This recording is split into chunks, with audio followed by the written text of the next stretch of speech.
Waouh, waouh, waouh. Deuxième match d'affilée qu'on ne remporte pas. Notre dynamique, notre belle série, elle s'arrête aujourd'hui, claire et nette, à domicile. Et franchement, les gars, on va pas crier au loup, hein. On va pas crier à l'alerte. Et Maresca, va falloir qu'on discute. Faut qu'on parle en fait. Quand t'es en coupé, que tu reçois le message, faut qu'on parle, tu sais qu'il y a un petit problème. Faut qu'on discute. Avant que la vidéo commence, n'hésitez pas à vous abonner, mettre le pouce bleu, le petit commentaire. C'est parti pour le débrief Chelsea face à Fulham, défaite à domicile. C'est relou, hein. C'est relou. On joue pas le titre. Oh Kevin, raconte-nous un peu l'actualité du foot, non? Franchement, avant cette journée, on avait l'opportunité de remonter, de coller au classement Liverpool. On sait que le Boxing Day, c'est jamais quelque chose de facile. Beaucoup d'équipes, comme on dit, hein, le Boxing Day, c'est un moment où tu ne gagnes peut-être pas le titre, mais où tu peux perdre le titre. Voilà, on sait que la propagande Chelsea, Chelsea champion, on sait qu'on l'a fait pour les émotions. On sait très bien, mais en soi, on sait tous qu'entre nous, le championnat, c'est un plus. En vrai, si on le gagne, c'est vraiment un plus. Et si on le perd, on ne va pas créer au scandale. Vous savez qu'au final, j'aurais bien aimé être dans cette course au titre. Mais là, en vue de comment commence le Boxing Day et la dynamique récente, ça commence à me faire peur. Moi, je vous dis la vérité, ça commence à me faire peur. Alors voilà, on joue les places européennes. On joue les places européennes. Fulham, avant ce match, c'est une équipe quand même qui est très dérangeante, hein. C'est match nul face à Liverpool chez eux. Alors voilà, il y a eu un carton rouge et malgré ça, Liverpool s'est plutôt bien battu. Mais aujourd'hui, Chelsea, on a refusé de jouer. Chelsea, aujourd'hui, on a refusé de jouer. Et c'est pour ça que j'ai dit que Maresca, faut qu'on parle en fait. Faut qu'on discute, on a des choses à se dire. Qu'est-ce qui ne va pas en fait? Avant ça, on va parler de la compo parce que, bon, la compo en soi, Maresca, il a fait les choix logiques. Je m'attendais à voir celle-là. Le seul truc qui m'a un peu étonné, c'est la non-présence de Madueke sur le banc. Je ne sais pas pourquoi il n'était pas là. Peut-être qu'il était malade. J'espère qu'il n'a pas fait une phase à l'entraînement parce que voilà. Le problème, c'est que maintenant, si Madueke n'est pas là, Moudric, il n'est pas là à cause de dopage. Félix, vu qu'il c'est le remplaçant de Palmer, tu le fais jamais rentrer. T'as qui sur le banc à part mis à part Nkoukou? T'as qui sur le banc que tu peux faire rentrer? La vieille, il est jamais là, il est blessé. Tu peux faire rentrer qui en fait? Personne. T'as personne sur le banc, t'as les joueurs qui jouent la Conférence League forcément, des joueurs qui peuvent jouer, hein. Marc Guiou, pour Félix il peut rentrer en jeu, Coucou toujours, les Cassadei, etc. Ça fait que t'as comme des joueurs qui ont envie de jouer et qui peuvent jouer. Voilà. T'as peut-être pas tes choix habituels, tes premiers choix, mais t'as des joueurs qui peuvent jouer. Ce qui fait que voilà, on va parler du match directement. Euh, Aujourd'hui, on joue à domicile face à Fulham. Tu sais que tu vas enchaîner les matchs. Je vois le début du match, on voit tous que Fulham, ils sont là pour jouer. C'est une équipe joueuse et franchement, bravo à eux. La défense à 3 nous a énormément dérangé. Lorsqu'ils essayaient de sortir le ballon, ils arrivaient à nous faire balader un peu. Ils arrivaient à nous faire courir après le ballon. On ne récupérait pas directement. Dans les 15 premières minutes de jeu, c'était compliqué. Franchement, ils avaient vraiment leur mot à dire, même si offensivement, ils n'étaient pas dangereux, hein. Mais dans le jeu, ils nous maîtrisaient. Ils nous maîtrisaient.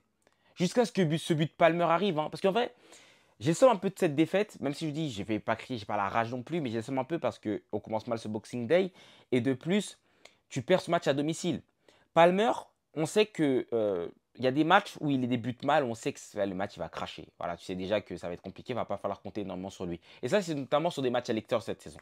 Mais aujourd'hui, sur ses premières touchées de balle, je savais qu'il allait faire un bon match.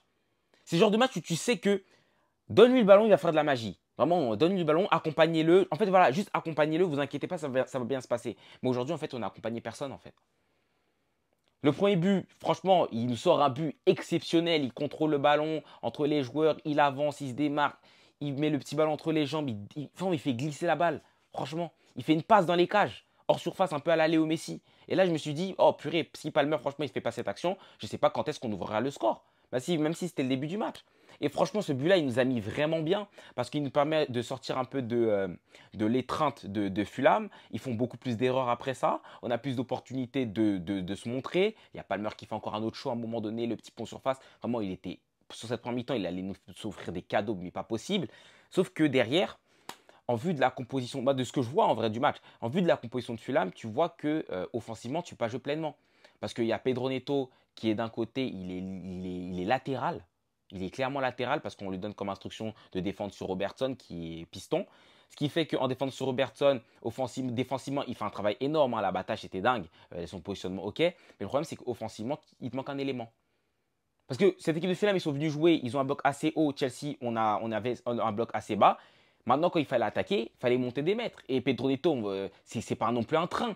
Il va faire d'aller-retour sans broncher. forcément, sur certaines attaques, on voyait que voilà, il déclinait physiquement, on voyait qu'il ne pouvait pas non plus toujours. Et malgré ça, il se battait comme un loup, hein. Malgré ça, il nous a proposé quand même quelques tentatives offensives. Après, au final, quand il essaye de monter, il tombe sur un très bon Bassey. Jackson, c'était pas non plus un match évident. Il avait beaucoup de courses à faire en profondeur. Parce que là, le bloc de Chelsea était assez bas. Ce qui fait que, voilà, après ce but de Palmer, on a l'opportunité de nous faire de bonnes petites actions. Fulham commence à se tromper sur des relances. Il commence à laisser des espaces. On commence à bricoler quelques petits trucs. Il y a notamment cette tête de Cucurella sur un coup de pied arrêté qui aurait pu nous mettre vraiment très bien. Franchement, s'il met le break au 2-0, la deuxième mi-temps qu'on a fait, elle ne nous est pas aussi pénible, en vrai de vrai. Maintenant, on arrive en deuxième mi-temps. Deuxième mi-temps, début de deuxième mi-temps, on est encore sur la même lignée que la fin de la première, où vraiment là, on a le pied sur le ballon. On essaie de faire des trucs à la frappe de Fernandez. On essaie de bricoler, et là, rideau. Là, 60e, 50e, 60e, 70e, 80e, rideau. On met le bloc bas, on se prend peut-être pour Arsenal, parce qu'Arsenal, dernièrement, ils aiment bien faire ça, hein. Ils aiment bien débuter leur match, et dès qu'ils font le break, après, ils descendent le bloc. Voilà, ils sont dans la gestion. Mais là, il n'y a pas de score à gérer, là. Face à Fulham, il n'y avait pas de score à gérer. Il y avait seulement un 0. 1-0. Parce que là, on a décidé de mettre le bloc bas. J'ai cru qu'on était Everton. J'ai cru qu'on était, je sais pas, moi, l'Atlético Madrid. Je ne sais pas ce qu'on a essayé de jouer. On met le bloc bas, on laisse Fulham attaquer. Parce que c'est vrai que Fulham, offensivement, ils n'étaient pas super dangereux. Voilà, ce n'était pas l'équipe qui enchaînait les grosses occasions. Mais c'est très bien que lorsque tu mets le bloc bas, l'équipe adverse, ils vont avoir une ou deux, trois occasions. Et si ces deux, trois occasions, ils les mettent au fond, tu es dans le mal après. Et surtout, n'oublions jamais quelque chose. Lorsque tu joues le bloc bas et que tu cours après le ballon, c'est toi qui te fatigues plus que les autres. C'est toi qui te fatigue. Parce que là, on a clairement vu que les joueurs se sont fatigués de dingue dans cette deuxième mi-temps. Ils couraient après le ballon. Fernandez s'est beaucoup fatigué. Pedro Neto s'est beaucoup fatigué. Tu sens que voilà, ça commence à peser sur les gens parce que notamment le jeu était notamment de leur côté. Ce qui fait que notre couloir droit commençait à se fatiguer. Tu regardes sur le banc qu'il y a, c'est vrai qu'il n'y a pas de choix de fou, mais il faut commencer à faire entrer des joueurs.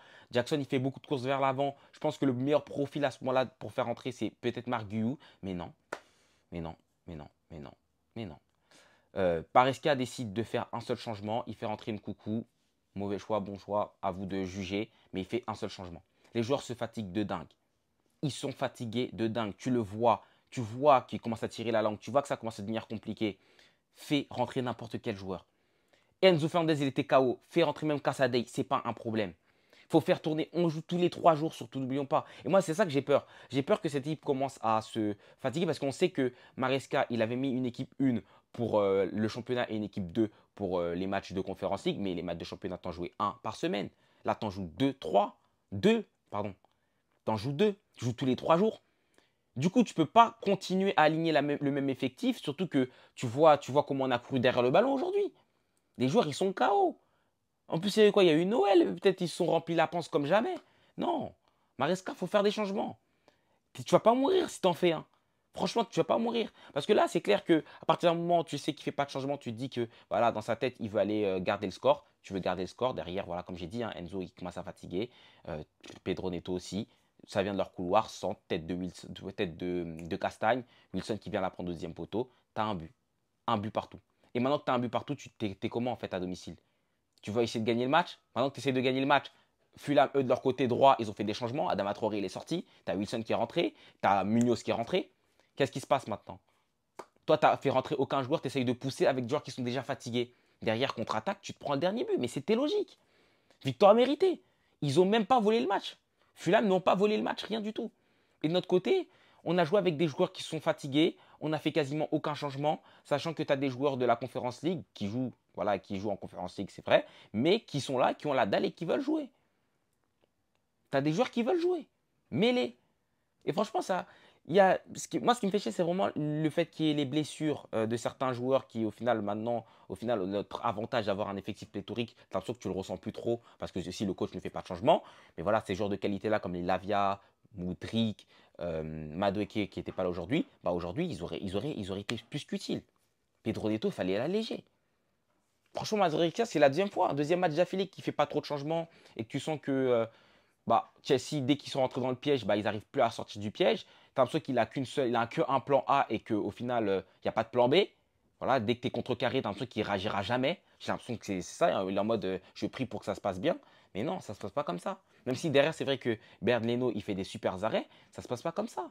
Faut réagir. Faut qu'on parle en fait. Là, on est en train de discuter, Maresca. Faut essayer de faire des choses.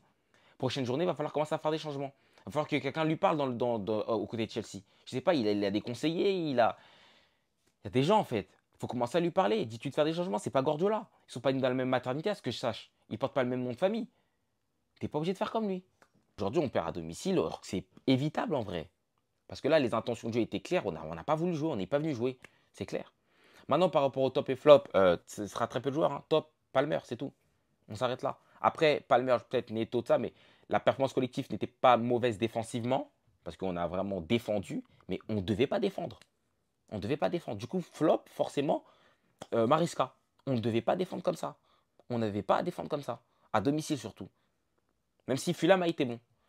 Du coup, en top, Palmer, c'est tout. Franchement, s'il ne marque pas ce but-là, si ce coup de génie ne vient pas, je ne sais pas comment on fait pour ce match-là. J'ai même bien peur que peut-être on subisse tout le match, limite. J'ai envie de dire qu'on subit de la première jusqu'à la dernière minute, mais de façon exagérée. Là, on a eu un moment où on a pu respirer grâce à ce super but de Palmer. Mais mis à part ça, ce match-là, on n'a rien en fait. Surtout qu'on avait un Palmer dans un bon jour. Et en espérant que ce match face à Ipswich, on se réveille quand même parce que là, il ne faudrait pas tomber sur une mauvaise forme. Parce que là, match face à Everton, défaite à domicile, il ne faut pas faire le troisième match. Parce on dit jamais 203, mais il ne faut pas que le 3 arrive.